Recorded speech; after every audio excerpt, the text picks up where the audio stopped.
My name is Stella Lopez. I'm 61 years of age. Today is September 12th, 2015, Sacramento, California, and I'm with my father. My name is Ramon Lopez. I'm 84, 5. Excuse me, I'm 85 years old. And I'm over here with my daughter. We're here for today, September the 12th, 2015. We're here for an interview. My daughter, Estela Lopez. Dad, I'm so glad that we were able to come here and do this interview. I'm so excited. So I want to find out more about your early life because I think it's something that I've never pieced together completely. It just seems like I have odds and ends here and there. And I want to know where you're from, first of all. Where were you born? I was born in Bakersfield, but my background is very mysterious because I was raised by my relatives. I didn't know I thought they were my parents, and they were not. I found out in later years that somebody else was my mother, and when they got rid of me, they just shipped me up on the bus. They put me in with a lady, and I don't know what I was doing over there. I told the lady that my aunt, I said, I don't want to go with this lady. I don't know who she is. Nevertheless, they insisted. They left me there, and I was on the bus with my new mother to a new town that I had no idea where I was going. Where were you living at that time, Dad? I Where did you and your aunt live? I was living in Guadalajara, yeah, because then, according to what she told me, they were there back from Chicago, because my godfather, her husband, that I thought was my father, was my godfather. And he worked in Chicago for a company, melting company. In those days, he had relations. I don't know, in the 1930s, I guess it was. That's when they went back to Guadalajara, and I wound up with them. And I thought that she was my mother and he was my father. How old were you at that time, Dad? I was a little baby, I guess, because I didn't know who I was. I thought they were my parents. How old were you when they put you on the bus and sent you to I your don't real know. mother? I don't know. I know I didn't go to school right away. She took me over there with her to the little town of Jalisco, and I had two brothers, and they had big business. They had meal with they used to ground the corn for the town. According to them, my father, which I never met until I was 14 years old. I said, this is your father? I didn't know who it was. What was your father's name? Well, my father's name was Pidio Lopez, but over there was a different name. See, so I only stayed with him for a week, and he had another family, and I didn't really had any preference for him because I already knew him. There was no love between him and I. He left, according to him, he left my mother that I was living with, the lady that I was living with other two brothers and all the business that were there, because we traveled from Bakersfield in the 30s also. That's what they told me. I was told there. Then the same story I got it from my godfather. Now they went from Chicago, but they never told me why they got rid of me. But I came to a conclusion later on what somebody told me. What did they tell you? Well, they just put me. After I found before that happened. When I was with them, they used to. They left a babysitter with me in the house, and I was playing on that yard. they were playing. They left for me with a babysitter. And playing with the bricks, one was loose. I picked it up, and I found a lot of bars of gold. When that happened, something did happen. They took me with some people, some place, and then later on, that's when the shipping happened. She put me on the bus, he called my mother, and they put me over there because that was my mother. That's what she said. But I thought she was my mother. I said, her name was Maria. See, and then I thought, no, I said, I don't want to go with this lady. She is not my mother. I don't know her. Somehow, she disappeared, and I wound up in the bus. My godfather never saw him anymore. When I found out later on, by the time when they got rid of me, that was my understanding, this on my mind, that maybe they got rid of me because something happened, which it did. My godfather got leprosy.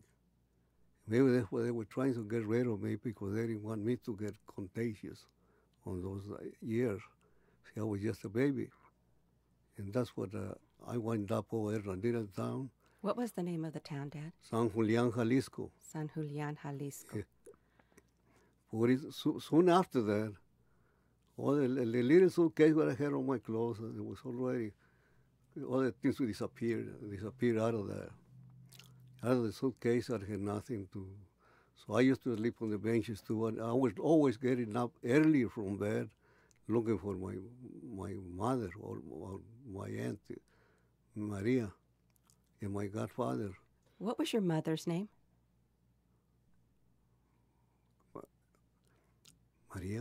Maria Casares.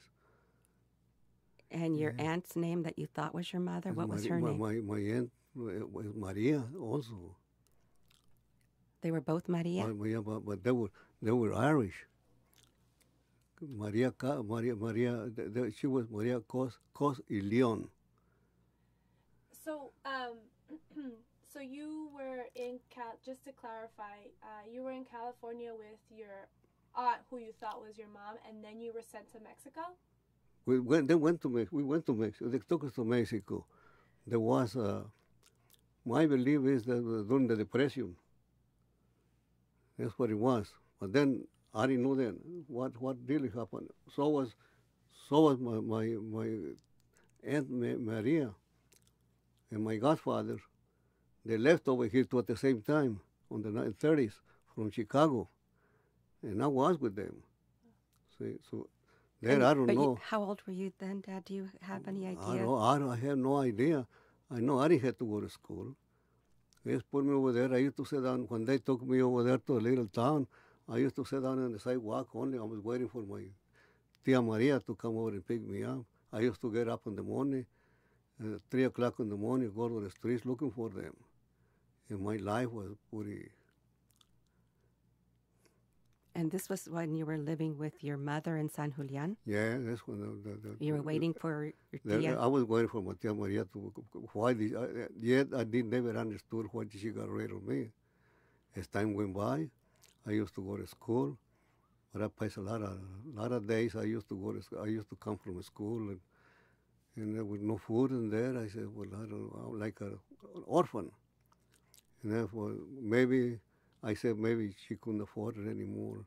All I know, we had 3 houses. There was 3 houses, and a big business meal going on, but everything was going down in that town. So I didn't know what I had anything or nothing. I used to go to sleep on the benches too. And then, as the time went by, that's how I met they told me it was my father, my grandfather. He was a little Indian, like my size. He had a hair face, big mold, the hair face. And he picked me up from one bench. That's the first time I knew who my godfather was on the part of my father. And then I didn't know. And then Dad, he was your grandfather? He was my grandfather on my father's side. That's all I know. One time only I met him. That's what they told me. Anyway, he took me to his house until I wake up. And I wake up, and I saw a little lady too, white lady. And later on, I found this later in history. Because I asked my cousins, do you people know where I come from? Do you people know my grandfather, my grandma? The question was this. Grandpa was Indian from some place over there. They used to work, it was a bunch of Indians used to work for the Spanish family. In the old days when a lot of Spanish in Mexico. So he had a lot of daughters, and all the Indians that worked with they worked with them, they married their daughters. So happens that my grandma was Spanish too, and they all got all these Indians. They were some tribe. They got together. They married their daughters for the Spaniards. That's all I can recollect. Up to now, I can't find out anymore. And I've been trying to find out. I wanted to find out exactly where I came from, and nobody ever told me nothing about it. That's why the only thing I can find out. Did you know his name? I think it was Nabor. Can you say that again, Dad? Nabor. Nabor. Nabor, yeah. Nabor. Do you remember why is it that you grew up with your tia, thinking that it was your mom? Like, why was it that your real mom gave you away? I have no idea.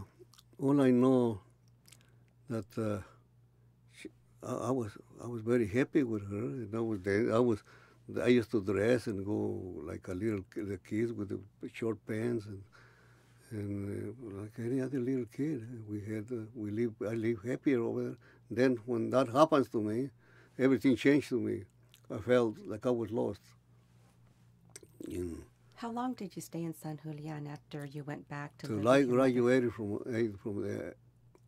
I was 14 years old. And you graduated from? School.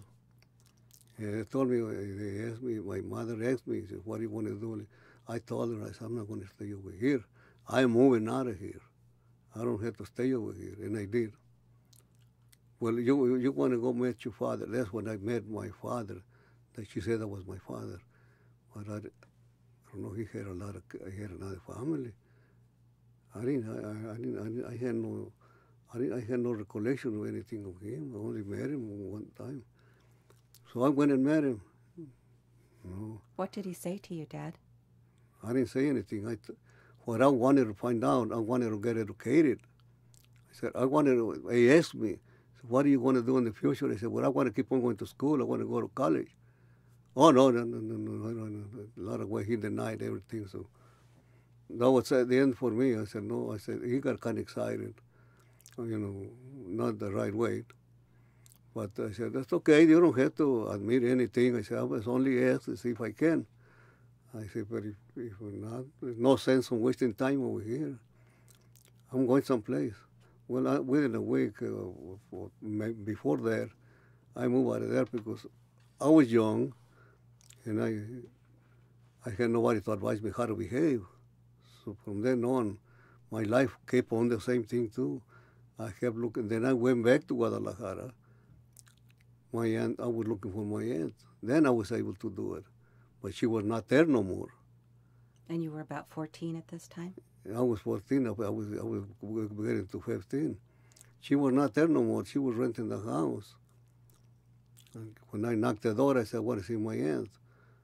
She said, no, she's not here no more. We're buying the house. So the people called them. But they told him, I said, don't send them away. Give them a room. So I stayed with them. From then on, I started working, getting only enough to eat. Nobody wanted to hire me. I was too young. Then when I decided to come to the States, she was already over here in Mexicali. And I didn't need nothing, no papers or anything. So I used to come. Then when I was over here in Mexicali, they had a door. They had an inspection gate. I used to come through there. But all the kids from the school used to come to the play on this side, play baseball with the kids on this side in Calexico. Play baseball, and there was that right after World War II. I used to go back and I used to do the same thing. I used to come over and pick pickles, cucumbers. How old were you when you came to the Only United over, States? 14, 15. So how did you get into the United States? Just walking. I didn't say I was too young anyway. They knew I wasn't going to get a job. Then when I got to Bakersfield, I saw my uncle. I said, well, no, he says, you're not my uncle, you're my son. In Bakersfield? Yeah. Why did you go to Bakersfield, Dad? Because he was my uncle right there. He said he was your uncle. What was his name? Lolo. They call him Lolo. And he says, no, he says, I'm not your uncle, I'm your father. He said, I had a relation with the lady that was your mother. That's all I know. So then the man in San Julian who represented himself as your father was not your father. He was not. So I came living with disappointments all over the place. And my Aunt Chonita never told me why was the way that I was treated like that. I know she always take care of me, and she did. I came over to Mexicali. She would give me a room. No, you stay over here with me. Don't go no place. In Guadalajara, the house was hers. And she told them, said, don't you send him any place, don't give him a room over there.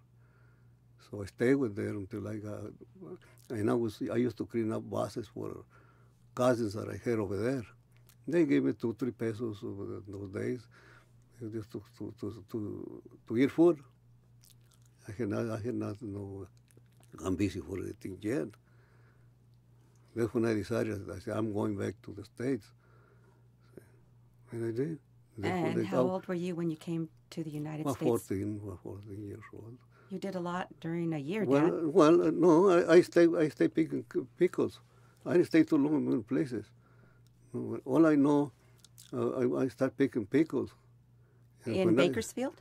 No, Bakersfield, in border over there. I used to come every day a lot of time. In Mexicali? Mexicali, yeah. To Calexico to pick up cucumbers. They used to pick up cucumbers. So that after World War II. I was, yes, there were a lot of young kids working those days. Yeah, so they never asked me any questions, and I never cared for it. I mean, when they see me young, and they see me too young, they said, well, we don't, I just came by. It never bothered me. Were you by yourself, Dad? Yeah. Well, I used to come by myself, and then when I came over here with my uncle, well, the one that told me, he says, I want to put you over here. And then, by then I was already in upper age. I think it was 17, 18. The first thing I did, they sent me to the draft board. And I did races for the draft board right away. Yeah. At 18, you signed up for the draft? Yeah, but they didn't call me right away. But you're too young yet. Okay. But World War II was already over. Later on, as time went by, that's when they called me for Korea. But then I was already past 20. I was 21. I worked on the railroad before, but I lied because I wanted to work for the railroad. I worked for the Western Pacific. Tell us how you got that job, Dad. Oh, before there was not a steady job. It was repair. They asked me. They said, "Well, they're too young." That was one time. How old were you? I forgot what I told him. Jim, you can put me on right there.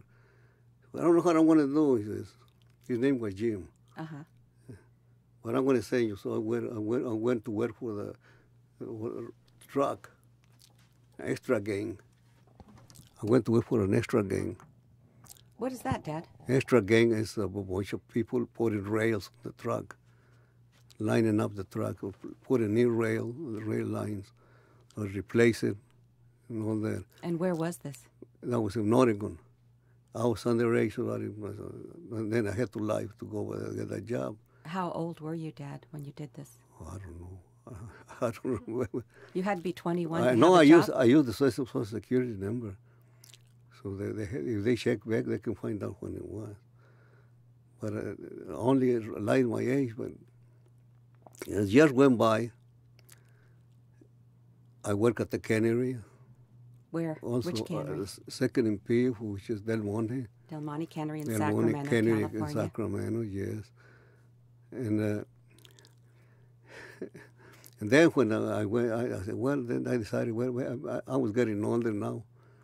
And, When you say you were getting older, how old were you? well, I was getting 20 years old already. So I'm getting 20 too years old. old. I'm getting too old, so I went and asked the guy that was hiring I wanted to work reading the shops. But by then, For which railroad? the railroad shops of Southern Pacific. There was In Sacramento? in Sacramento, yeah. I wanted to work there. I wanted to work in industrial. So I did. He said, no, you're too young. We can hire you. When you become 21, you come over here and we will hire you. Oh, okay. So I went to work for the Frosted Foods. That's where I met your mother. I was going to ask you, do you remember the first time that you saw Mom? Oh, well, I was putting greens on the belt for At the the ladies. Frosted Foods? At the Frosted Foods. Was that in Sacramento also? That was in Sacramento. Yeah, they used to pack the Frosted Foods. Frozen foods? You know, well, they call it Frosted Food, the company. Mm-hmm. They used to pack the fruits, the greens, always asparagus and broccoli and spinach also, and ship them to New York. That's what the company used to do there. Then that's where I met your mother right there. She got kind of, I was putting the greens away. She didn't want to be pushed. I said, well, wait a minute. I said, we got, little by little, we got to know each other. And as time went by, okay, well, then, in those days, working was different. They used to replace. I said, no, I'm going to. They used to be a favor on people hiring for work. So I told them, I said, well, this is no. They used to send us to, well, you go home, and then we call you, we need you. But somehow he has his preference for some workers, even if I had over there a longer time. So it went like that. Finally, I was old enough, and I wanted to have a girlfriend, so I had to find a good job. So I did. I went to the SP. I was 21. And I talked to the guy that talked years before. He said, I'm looking for, they were hiring within the shops for their cars, for 8 cars and everything. But I wanted to start from the bottom. So anyway, I went, saw the officer. I told him, I'm looking for work. There was quite a few men over there. I said, well, how old are you? Well, I'm 21. Well, but look all the people. Yeah, but you told me to come back over here when I get to be 21. I did? Yes, you sure did. Oh, well, if I told you, I said, he says, I'm going to give you the paper. You can fill him up right there. And that's where I came to the SP. Southern Pacific, I started working on it. How many years was that between the time that he told you to come back? Oh, I don't know, about 3 years. And you came back, and But the guy used to have a few shots every now and then, so so you reminded him. I reminded him. I said, you told me. Oh, I did. Yes, you sure did. So from then on, I started. I went for the railroad, and I met my general foreman, and he put me right out of the office. I came out. Okay, well, you see this area over here? Oh, they look nice, from one end to the next. Well, that's yours. So I said, well, I'm here too to take care of it. Okay, well, that's yours. Here's the broom. So I started working with the broom. And from then on, I started to get different jobs. I went to a hired helper. Then I put the years as a qualified carman, and to repair the cars and everything. They put us on different positions. As an advanced helper, they put 6 months on each position to learn the position, same as an apprentice. So when I put enough time in there, then they brought me my diploma, and I was able to do any job over there. Burning pieces, repairing freight cars. We were putting new freight cars out, welding, whatever that we had to do be done. Later on, as years went by, I work at the AV shop. I wanted to get a better job to stay away from the sun. I was tired of working outside already. I had too many years already working outside, and it was time to work inside of the building. They had air conditioning and everything, and I had the seniority to work on it. So I did bid on a job, and I got it. What is the AB shop? AB shop, where they make the valves for the brakes on the big trains, different kinds of trains, and they put it on the freight cars or engines, whatever the case may be. You have to test them and see that they don't have air leaks. When I don't know, there's about 12 gauges that you have to look, and it takes a while to learn on that job. That's what got me wearing glasses, too much using the eyes on the gauges. And that's what I put the rest of the time on there. Okay, so let's go back. I want to go back a little bit. You said you met Mom at Frosted Foods. Yeah. And so when did you start dating? When did Mom finally decide that she would go out with you? Mm-hmm.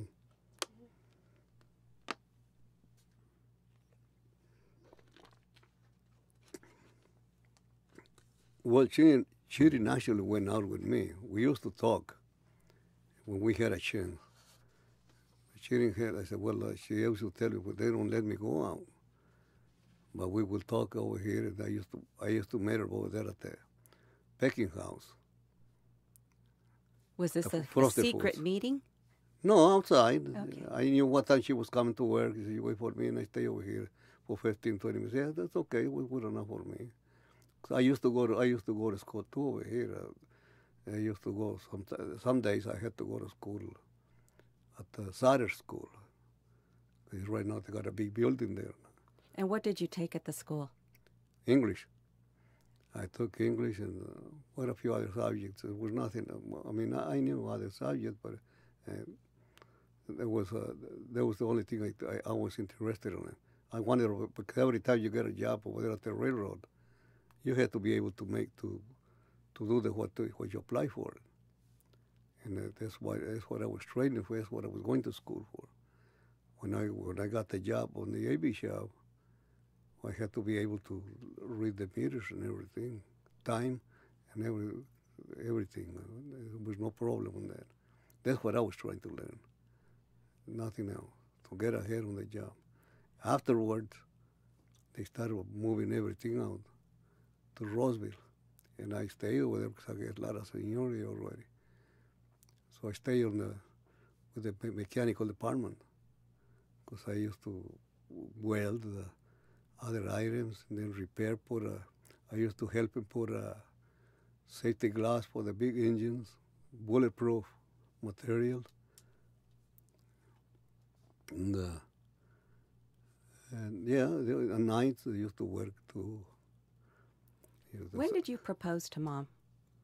Oh, when I see. Oh, one day when we were walking on the sidewalk over there, right after we would talk the way we talk. When she come out, she said, "Well, I don't have much time." Well, okay, let's have a talk.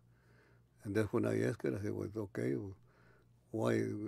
Look, I said, "I have nobody." I said, "Why don't we get married?" Oh, Dad, that's so romantic.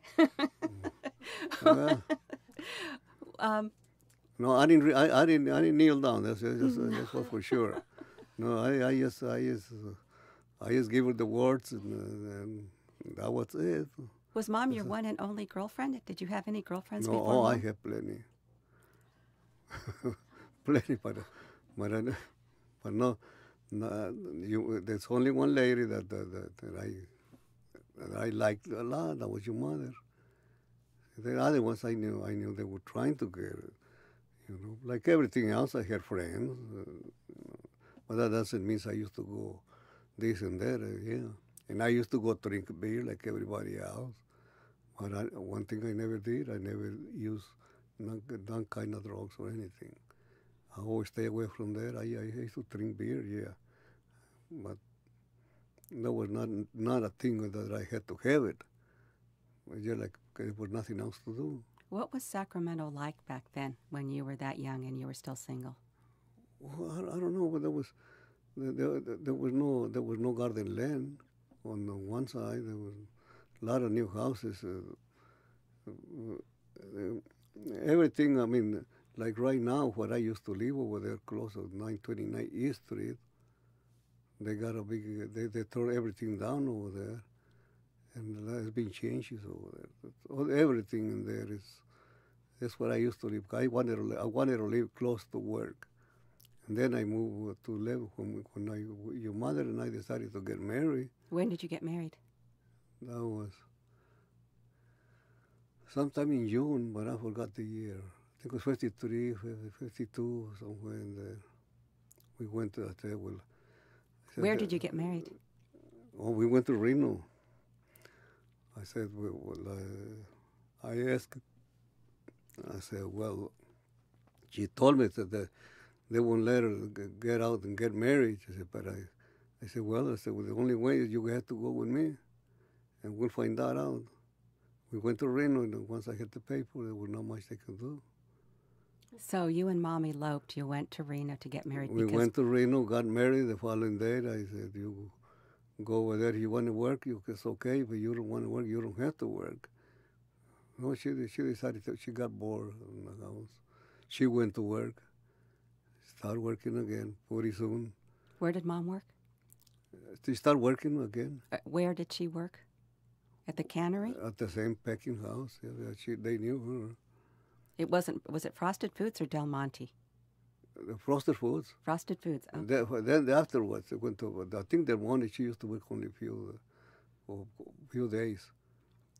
Afterwards, when they closed Frosted Foods, she went to Del Monte. That was on 16th and 16th Street. Right. So, how many children do you have? Well, the last time I remember, there was 6. That's right. Good memory, Dad. Do you know how many grandchildren you have?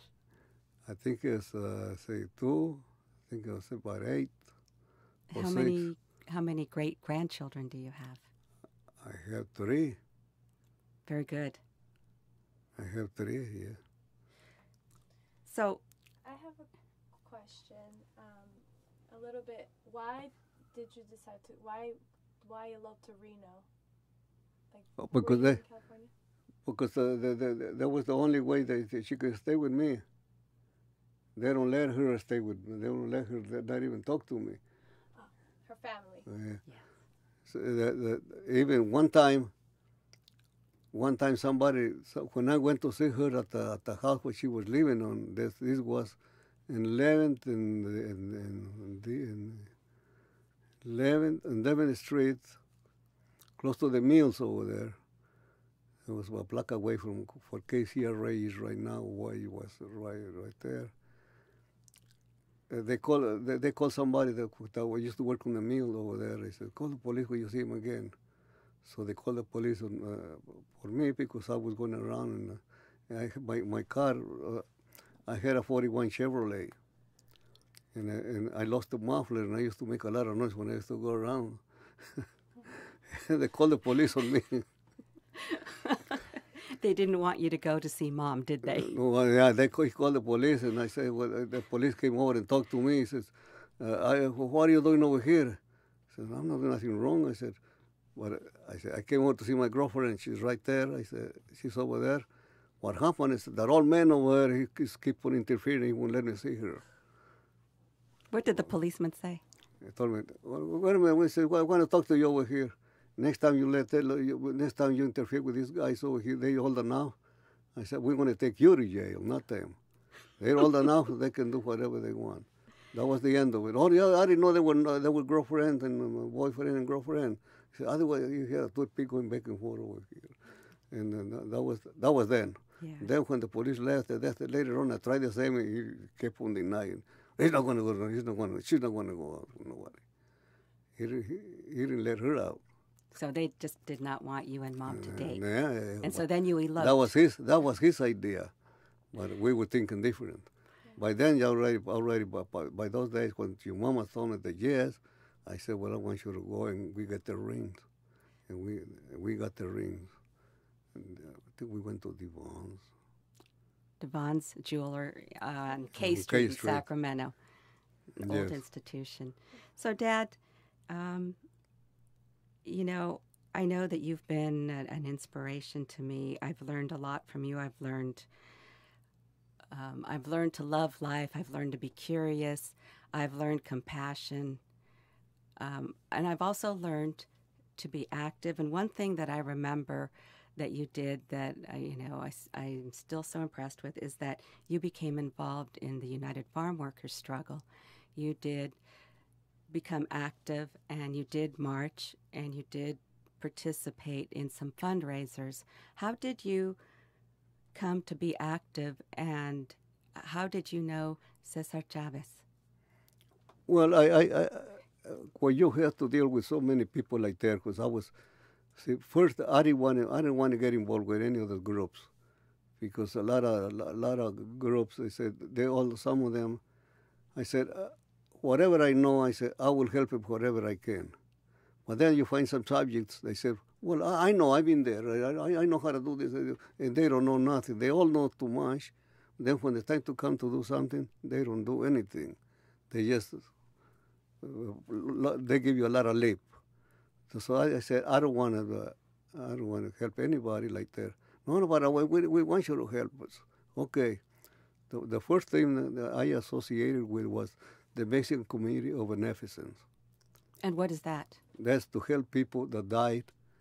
That before, in the old days, they used to say that the immigrants from Mexico, they come over here, there was only a way for the government. There was only an extra expense. And what they were doing is collecting money so much each month from each member. And when somebody died, you give a certain amount to it to help for the funeral part, for funeral expenses. Well, that will not cover the whole work, but it was enough to get them going for, according to the time that was, on those days, there was only $1.25. It went up to $3 because the time when changed and everything started raising in prices. So they had to be raised like that. But it was a help for each member that was member. It was all the way down to the border of Mexico, Tijuana, San Diego, I think it was. Only on this side, and that had nothing to do with Mexico, only on this side. Members that were over here from Mexico. Right, families came over. Dad, let me ask you one other question, and that is that now at 85 years of age, is there anything that you want to pass along to your grandchildren, your great-grandchildren, even to us, about your life experience, your wisdom, something that you think that you want us to know? Well, the only thing I can tell you is what you saw on me, how I behave. It is not to raise kids. I was raised alone, and I was desperate when I lived by myself. I did look happy a lot of times, but that was the only way. I had to make it look like I was, but I was not because I was suffering too much by myself. I used to get sick and lay down and nobody cared for you anyway. So and I saw a lot of kids being beat up, the fathers beat them up, and one thing I did learn, I was lonely, and when I have my kids, I'm going to play with them, I want to enjoy it as much as I can, and which I did. I swore to myself, I said, I'm never going to put a finger to hurt my kids, and I never did. Words was the best medicine for me, to give you kids that hearing or slapping in the face on the head, that was the worst thing that anybody can do to a kid. I don't want that's putting hate on everybody like that, and I never did. And another thing, I'm not innocent of the words, the bad words that they talk out on the street. I know bad words, but I already told you, mother, and told a lot of you kids when they're growing up. If there's anything wrong, when you piece the threshold of this house, I don't want to hear about it. I want behavior within this house. And your mother knew it too. I never spoke a bad word when you guys were small, because I didn't want you guys to say, well, I hear you say it. I think I tried to tell you the best behavior there was. I was not a well-educated man, but I knew how to take care of my family. Dad? The best I could. You did a terrific job, and I want to thank you for this conversation because I've learned so much. Thanks, Dad. I just want to ask one question before we wrap up. If did you ever find your tia? Yeah, she did. I found her. I found her. Yeah, I found her, but she never told me. She never told me anything afterwards, because even when she died, my other aunts got mad at her because she had a property, and they all got mad at her. And they were going to come. None of them came over to see her when she died, because even though she told me before she died, she says, "You know, son, when I go, I'm going to leave this, this little house that I have over here, which is one, she wasn't living in Mexicali. I'm going to leave it to the lady, or some lady that she'd met over there. So I'm going to leave everything there is." So I make her a general inheritance or something that I give everything. I said, "Well, if that's that's your will, you want to do it. There's not much I can do." I said, "I'm not asking you over here to give it to me. You want to give it to her, that's your problem."